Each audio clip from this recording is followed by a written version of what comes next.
Un événement européen, nous sommes avant l'heure du journal des médias. Ça arrive rarement, on est d'habitude plutôt en retard. Il est 9h28. Guillaume Jonton, bonjour. Bonjour et Alain, ce matin on connaît la date du lancement de la prochaine saison de Koh-Lanta. Alex Good rejoint France 4 et Michael Youn prépare son retour à la télévision avec un talk show.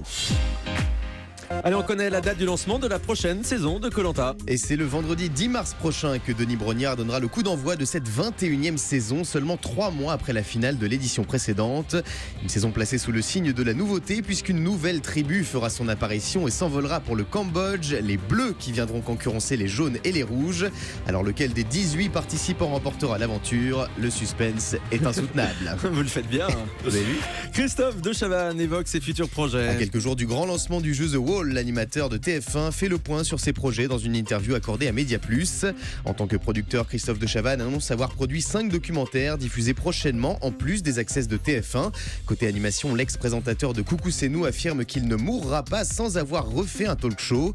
Enfin, Christophe de Chavannes révèle être ouvert aux propositions dans la comédie avant d'affirmer qu'il fera certainement de la scène. Il faut juste que je me mette à l'écriture, dit-il. On a hâte de voir ça. De nombreuses personnalités s'engagent pour Théo et Adama Traoré en signant une tribune ce matin dans Libération. Omar Sy, Yannick Noah, Eric Cantona ou encore Anne Romanoff. Ce matin, des dizaines de personnalités de tous horizons lancent un appel dans une lettre ouverte publiée dans Libération. Tous réclament justice pour le jeune Théo, agressé le 2 février dernier par 4 policiers à Aulnay-sous-Bois, et Adama Traoré, mort lors de son arrestation en juillet dernier à Beaumont-sur-Oise. Cette lettre, rédigée par Stevie Gustave, l'ex-adjoint au maire de Brétigny-sur-Orge, s'en prend notamment aux agresseurs de Théo, qualifiés, je cite, d'agents du désordre et de brebis galeuses.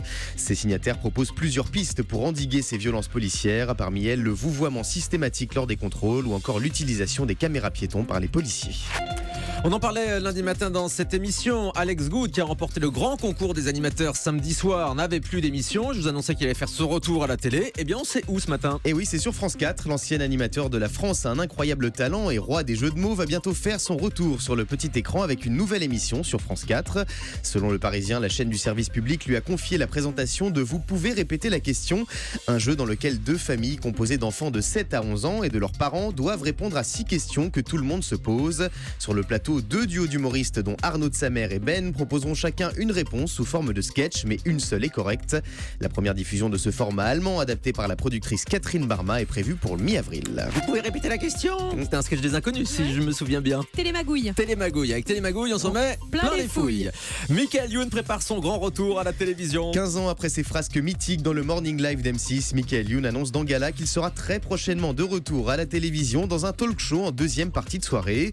Cette nouvelle émission, dont on ne connaît pas encore le diffuseur, sera baptisée le Tartar Show, un clin d'œil au fameux Late Show américain. Un programme avec du stand-up, des groupes en live et de la déconnade. En attendant la première du Tartar Show, les téléspectateurs retrouveront Michael Youn dans un téléfilm le 1er mars prochain en prime time sur France 2. Pas mal comme titre ça, le Tartar Show. C8 réfléchit à de nouveaux formats pour sa case du mercredi soir. Si les primes de la chaîne du groupe Canal réalisent de belles audiences en semaine, la soirée du mercredi plombe la moyenne des scores avec des magazines qui peinent à fidéliser les téléspectateurs comme Focus ou Succès, les coulisses de l'écho. Mais C8 compte remédier à cette érosion des audiences le mercredi avec de nouveaux formats en préparation. Parmi eux, un magazine baptisé provisoirement Vidéopolis. Selon TV Mag, cette émission reprendrait certains codes de la télévision américaine en alternant images de vidéosurveillance et séquences tournées sur le terrain avec une unité de police.